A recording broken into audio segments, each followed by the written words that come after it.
देखिए यहाँ पर क्या है, संख्या पद्धति। संख्या पद्धति में हमने पढ़ा था प्राकृत संख्याएं। प्राकृत संख्याएं कौन सी होती हैं?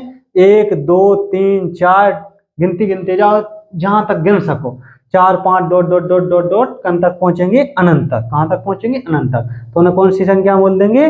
प्राकृत संख्याएं। फिर दूसरे नंबर पे आते हैं पूर्ण संख्या। पूर्ण संख्या क्या होती?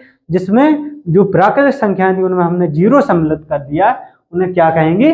पूर्ण संख्याएं। पूर्ण संख्या जैसे 0 1 2 3 4 डॉट डॉट डॉट कहां तक? अनंत तक। तो इतनी तो समझ में आया। फिर इसके बाद क्या आता है? पूर्णांक। पूर्णांक में क्या होते हैं? 0, इस साइड चले जाओ धनात्मक संख्या और ऋणात्मक संख्या, मतलब माइनस की, प्लस की और 0, इनको सम्मिलित करने पर कौन सी संख्या बनती है? पूर्णांक संख्याएं। इसके बाद आता है क्या? परिमेय संख्या। परिमेय संख्या क्या होती हैं?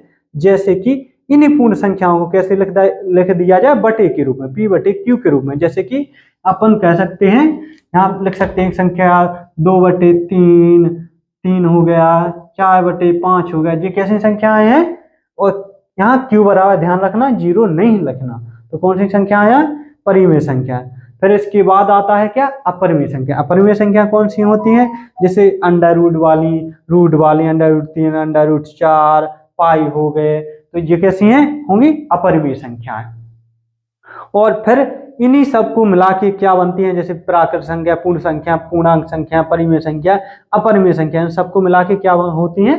वास्तविक संख्या। वास्तविक संख्या कोई अलग से नहीं होती। तो ये तो आपको समझ में आया।